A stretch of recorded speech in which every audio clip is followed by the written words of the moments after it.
आज बात करेंगे challenges to political parties.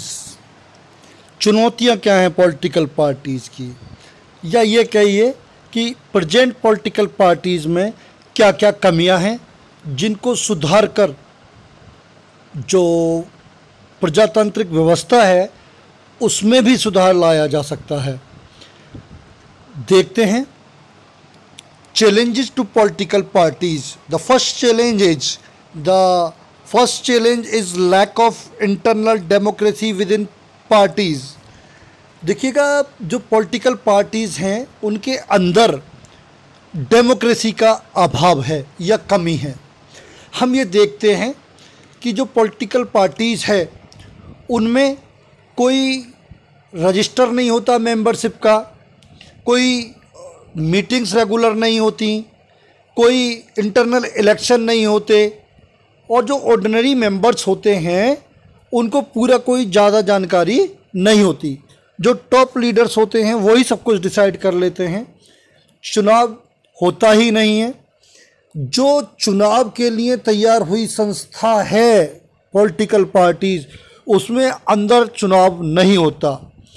President जो है पॉलिटिकल पार्टीज़ का वो लंबे समय तक एक ही व्यक्ति चलता है। आप देखिए, बहुत सारे एग्जाम्पल्स हैं हमारे सामने। जैसे कि मान लें हम समाजवादी पार्टी, पहले मुलायम सिंह उस पार्टी के अध्यक्ष रहे और उसके बाद में अब उनके पुत्र अखिलेश यादव हैं। कोई चुनाव नहीं, कोई कुछ नहीं। इसी प्रकार से बहुजन समाज पार्टी अध्यक्ष मायावती शुरुआत से ही। इसी प्रकार से हम कांग्रेस को भी देखते हैं कि काफ़ी समय से सोनिया गांधी और राहुल गांधी ही अध्यक्ष हैं। और ऐसा और पार्टीज़ में भी है कि वहाँ पर एक ग्रुप या कुछ लोगों के हाथ में ही सत्ता रहती है पार्टी की, और जो साधारण व्यक्ति या साधारण मेंबर होता है पार्टी का, उसको कोई ज़्यादा इन्फॉर्मेशन नहीं मिलती है। यानी कि जो डेमोक्रेसी के लिए मुख्य आधार है पॉलिटिकल पार्टी, उसके अंदर ही डेमोक्रेसी का अभाव है, जिससे जो साधारण नेता है या मेंबर है उसके पास एक ही विकल्प है, या तो वो जो ऊपर के लीडर बोल रहे हैं उनके प्रति आस्था रखे और पार्टी के नहीं, एक व्यक्ति के प्रति आस्था रखे जो मुख्य नेता है। जैसे जो बहुजन समाज पार्टी में है उसे लॉयल होना पड़ेगा मायावती जी के प्रति, ना कि पार्टी के प्रति। पार्टी के सिद्धांतों की अगर बात करेगा और मायावती जी के खिलाफ जाएगा, पार्टी छोड़नी पड़ेगी साधारण मेंबर को। तो इसलिए ये पॉलिटिकल पार्टीज़ के प्रति लॉयल्टी ना होकर प्रिंसिपल में जो टॉप लीडर्स हैं उनके प्रति लॉयल्टी हो गई है। अब एट प्रेजेंट बीजेपी को देखें कि बीजेपी की बात कोई नहीं करता, सब बात करते हैं मोदी जी की। They are loyal to mister Modi, not to BJP. तो ये एक बड़ी विचित्र सी बात लगती है कि जो इंस्ट्रूमेंट बने हैं डेमोक्रेसी का आधार के रूप में, उन इंस्ट्रूमेंट्स में स्वयं में डेमोक्रेसी का अभाव है। क्या दूसरा चैलेंज देखते हैं। The second challenge of dynastic succession is related to the first one. दूसरा है डायनेस्टिक सक्सेशन। भाई, राजतंत्र होता था, राजतंत्र में राजा का बेटा राजा बनता था, किंतु प्रजातंत्र में तो राजा समाप्त हो गए, फिर डायनेस्टिक सक्सेशन कैसा। लेकिन पॉलिटिकल पार्टीज में है। अभी मैंने बताया मिस्टर मुलायम सिंह यादव, उसके बाद उनके पुत्र अखिलेश यादव। देखिएगा बीजेपी में राजनाथ सिंह, अब उनके बेटे पंकज सिंह। बीजेपी में ही देखिएगा कल्याण सिंह, फिर उनके बेटे रणधीर सिंह, राजू भैया जिन्हें कहते हैं, और फिर अब उनके भी बेटे पॉलिटिक्स में आ गए हैं। इसी प्रकार से बहुत सारे साहिब सिंह वर्मा, अब उनके बेटे भी बीजेपी में राजनीति कर रहे हैं। और इधर कांग्रेस में देखिएगा नेहरू जी, इंदिरा गांधी, राजीव गांधी, राहुल गांधी। तो ये डायनेस्टिक सक्सेशन सा चलता है। प्रजातंत्र में राजतंत्र स्थापित कर दिया है। इस प्रकार एक साधारण व्यक्ति को, जो साधारण मेंबर है, वो पराकाष्ठा पर कभी नहीं पहुंच सकता, क्योंकि ये तो जिस प्रकार पहले राजा होते थे, अब ये लीडर्स के बेटे लीडर्स बन जाते हैं। ये बहुत बड़ा ड्रॉबैक है, क्योंकि इससे क्या होता है, एक टैलेंटेड व्यक्ति बाहर ऊंचे पद पर नहीं पहुंच पाता पॉलिटिकल पार्टी में। अभी देखिएगा राजेश पायलट जी थे, उनके बेटे सचिन पायलट जी हैं। ऐसे ही देखिएगा ज्योतिराज सिंधिया नाम सुना होगा, उनके पिताजी माधवराव सिंधिया थे राजनीति में। तो इन्होंने राजतंत्र बना के रख दिया है डेमोक्रेसी को भी। ये बहुत बड़ी समस्या, बहुत बड़ा ड्रॉबैक है। खैर, अब हम बात करेंगे नेक्स्ट चैलेंज की। The third challenge is about the growing role of money and muscle power in parties, specially during elections. Money and muscle power, जब इलेक्शन होता है मोस्टली पॉलिटिकल पार्टीज टिकट किसको देती हैं? उद्योगपतियों को और पैसे वाले लोगों को, या कुछ गुंडों को भी देती हैं। मसल पावर भी यूज होता है। अब आप खुर्जा कॉन्स्टिट्यूंसी को देखें, पिछला इलेक्शन जो देखिए कौन कौन लड़ा। महेश शर्मा जी बहुत बड़े बिजनेसमैन हैं, और ऐसे ही जो कांग्रेस के कैंडिडेट थे वो भी बहुत बड़े बिजनेसमैन के बेटे थे। तो ये तो पैसा ही पैसा यूज होता है, यानी कि पैसे से सब कुछ चल रहा है। और आप देखेंगे कुछ बदमाश भी हैं जो जेल में रहते वो चुनाव जीत जाते हैं, बहुत सारे हैं। तो ये क्या है, मनी और मसल पावर का यूज होता है, जो कि डेमोक्रेसी का सेंस ही ख़त्म कर देता है। जो प्रजा की वास्तविक इच्छा है वही ख़त्म हो जाती है। आज एक साधारण व्यक्ति चुनाव लड़ने की नहीं सोच सकता, इतना ज़्यादा पैसा खर्च होने लगा है चुनाव में।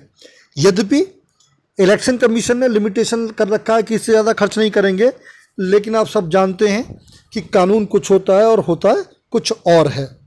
खैर, नेक्स्ट चैलेंज देखते हैं।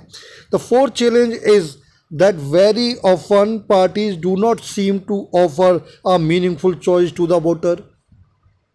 होता क्या है भाई, वोटर वोट किसके आधार पर देगा? पॉलिसी के आधार पर। और सारी पॉलिटिकल पार्टीज की पॉलिसी लगभग एक सी है, वोटर बिल्कुल स्पष्ट अंतर नहीं है। और साथ ही साथ एक और है, एक नेता एक चुनाव लड़ता है, मान लो बीजेपी से या कांग्रेस से, अगला चुनाव वो बीजेपी से लड़ेगा, उससे अगला चुनाव वो लोकदल से लड़ेगा। अब भाई जनता कैसे देखे कौन सी विचारधारा का है? तो ये बहुत बड़ी समस्या है। इन चारों चीज़ पर फोकस होकर इन्हें सुधारा जाना चाहिए, तभी राजनीति सुधर सकती है। अभी तक चेंज क्यों नहीं हुआ? अच्छा, क्या पॉलिटिकल पार्टी चाहेंगी कि चेंज हो? अगर चाहती वो तो किसने रोक रखा है? चेंज हो जाना चाहिए था। How can parties be reform, कैसे सुधारा जा सकता है? Let us look at some of the recent efforts and suggestion in our country to reform political parties and its leaders. हमारे देश में अभी कुछ रिसेंट एफर्ट्स प्रयास किए गए हैं और कुछ सजेशंस हैं जिनसे पॉलिटिकल पार्टीज को सुधारा जा सकता है। यहाँ देखिएगा 3 स्टेप तो ले लिए गए हैं और बाकी सजेशन से पहले देखें क्या स्टेप ले लिए गए हैं। The constitution was amended to prevent elected MLAs and MPs from changing parties. देखिएगा राजीव गांधी जी ने कॉन्स्टिट्यूशन में अमेंडमेंट किया और एक कानून बनाया, एंटी डिफेक्शन लॉ। इसका क्या मतलब है? पहले क्या होता था कि एक व्यक्ति चुनाव जीतता था, मान लीजिए कांग्रेस पार्टी से, और उसके बाद में मान लो सरकार बनने लगी बीजेपी की, तो वो कांग्रेस छोड़ के बीजेपी में शामिल हो जाता था और मंत्री बन जाता था या पैसे ले लेता था। तो ऐसा ना हो, पार्टी ना बदले चुनाव जीता हुआ एमपी और एमएलए, उसके लिए कानून है एंटी डिफेक्शन लॉ। यदि अब कोई चुनाव जीता हुआ एमपी या एमएलए अपनी पार्टी बदलता है तो उसकी लोकसभा और राज्यसभा की सदस्यता समाप्त मानी जाएगी, उसको दोबारा से इलेक्शन लड़ना पड़ेगा। नेक्स्ट देखते हैं। The Supreme Court passed an order to reduce the influence of money and criminals. Now it is mandatory for every candidate who contest election to file an affidavit giving details of his property and criminal cases pending against him। Supreme court ने एक order pass किया है कि हर व्यक्ति को जो चुनाव लड़ेगा एक एफिडेविट, शपथ पत्र देना पड़ेगा, जिसमें लिखना पड़ेगा उसे उसकी कितनी प्रॉपर्टी है और उसके खिलाफ कितने आपराधिक मुकदमे चल रहे हैं। ये किस लिए? जिससे कि वो एफिडेविट अखबार में छपे और जनता को ये पता लगे कि जो चुनाव लड़ने वाला व्यक्ति है उसके खिलाफ कितने मुकदमे, वो कितना बड़ा अपराधी है, और साथ ही साथ ये पता लगे वो कितना पैसे वाला है, जिससे जनता को कैंडिडेट के विषय में पूरी इन्फॉर्मेशन मिल जाए। लेकिन अभी भी एक थोड़ा सा कमी है कि ये एफिडेविट का प्रावधान तो हो गया, लेकिन एफिडेविट में एक व्यक्ति ने सच लिखा है या झूठ लिखा है, इसकी जांच सही स्तर पर नहीं होती है। लेकिन फिर भी कहीं हद तक अब जनता को जानकारी कैंडिडेट के विषय में मिल जाती है। तीसरा, the Election Commission passed an order making it necessary for political parties to hold their organisational election and file their income tax returns. Election Commission ने यह कंपलसरी कर दिया है कि हर पॉलिटिकल पार्टीज को अपने ऑर्गेनाइजेशन के इलेक्शंस करवाने पड़ेंगे और इनकम टैक्स भरना पड़ेगा, रिटर्न्स। अब देखिएगा, मजबूरी कर दी है तो अब इलेक्शन होते हैं, लेकिन वो मात्र फॉर्मेलिटी के लिए हैं, लेकिन फिर भी इलेक्शन अब होते हैं। किसके लिए? इंटरनल पोजीशंस के लिए पार्टी में, जैसे पार्टी का प्रेसिडेंट बनने के लिए, महासचिव बनने के लिए। हालांकि फॉर्मेलिटी के रूप में हो रहे हैं, लेकिन फिर भी कंपलसरी कर दिया गया है। ये 3 स्टेप तो हैं जो अभी तक लिए जा चुके हैं सुधारने के लिए। अब वो देखते हैं सजेशंस कि क्या सजेशंस हैं, किन सजेशन से चेंज किया जा सकता है। ये अभी लागू नहीं हुए, सजेशन से ऐसा होना चाहिए। फर्स्ट सजेशन है, a law should be made to regulate the internal affairs of political parties. कानून बनना चाहिए जो कि कंट्रोल करे इंटरनल अफेयर्स को पॉलिटिकल पार्टीज के।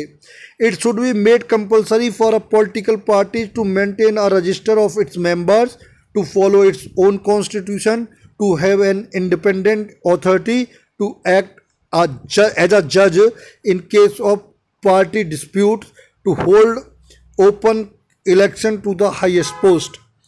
एक ऐसा कानून होना चाहिए जिसके द्वारा पॉलिटिकल पार्टीज को कंपलसरी हो जाए कि वो एक रजिस्टर रखें अपने मेंबर्स का, सूची बनाकर, उनका अपना एक कॉन्स्टिट्यूशन हो जिसको वो माने, एक इंडिपेंडेंट अथॉरिटी बने उन्हीं की, जो कि अगर कोई डिस्प्यूट होता है पार्टी में उसको जज के रूप में वो भूमिका निभाए, और हाईएस्ट पोस्ट के लिए ओपन इलेक्शन हो पार्टी में।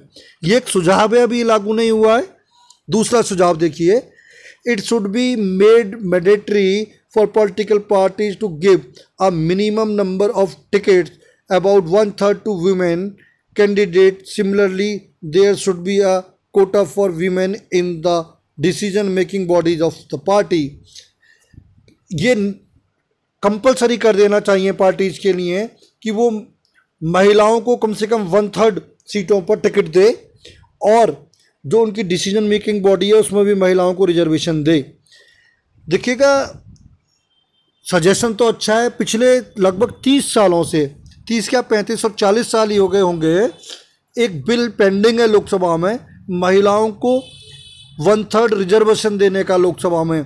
लेकिन बात सब करते हैं महिलाओं के अधिकार की, लेकिन किसी भी सरकार ने वो पास आज तक नहीं किया है। लेकिन अगर ये हो जाए तो महिलाओं को अधिकार मिलेंगे, और महिलाएं भी जो पॉलिटिकल पार्टीज़ हैं उनकी डिसीजन मेकिंग बॉडीज़ में हिस्सा ले सकेंगी। There should be state funding to of elections. अच्छा, जो इलेक्शंस हो उसमें पैसा कौन दे? गवर्नमेंट दे। The government should give parties money to support their election expense. Government पैसा दे पार्टीज को इलेक्शन का खर्चा। This support could be given in kind, petrol, paper, telephone, ETC। ये सपोर्ट दी जाए, जैसे कि पेट्रोल दिया जाए, पेपर दिया जाए, टेलीफोन दिया जाए। एक समस्या आ जाएगी, अभी तो 750 पार्टी हैं, होगा क्या? एक साथ हर कोई पार्टी बना लेगा, क्योंकि वो इलेक्शन लड़ेंगे नाम मात्र पर और पैसा कमाएंगे क्योंकि गवर्नमेंट देने लगेगी। तो इसलिए, और it could be given in cash on the basis of the vote secured by the party in the last election. और कैश में भी दी जा सकती है मदद, लेकिन किसके आधार पर दी जाए ये मदद? जो लास्ट इलेक्शन में पॉलिटिकल पार्टीज ने वोट सिक्योर किए हैं उसके आधार पर, नहीं तो हर कोई पार्टी बनाकर खड़ा कर देगा अपनी। खैर, ये सजेशंस हैं, ये सजेशन अभी तक लागू नहीं हुए हैं। अब हम बात करेंगे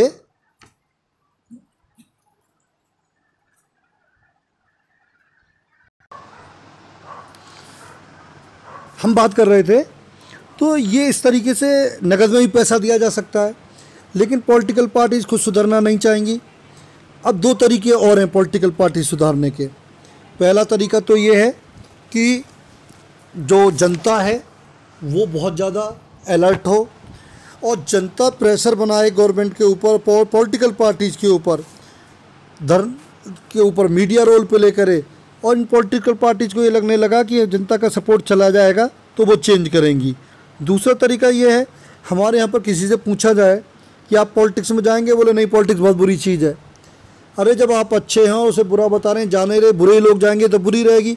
तो जो चेंज करना चाहते हैं वो स्वयं जाकर पार्टिसिपेट करें, स्वयं पार्टीज़ का हिस्सा बने और सुधार करने का प्रयास करें।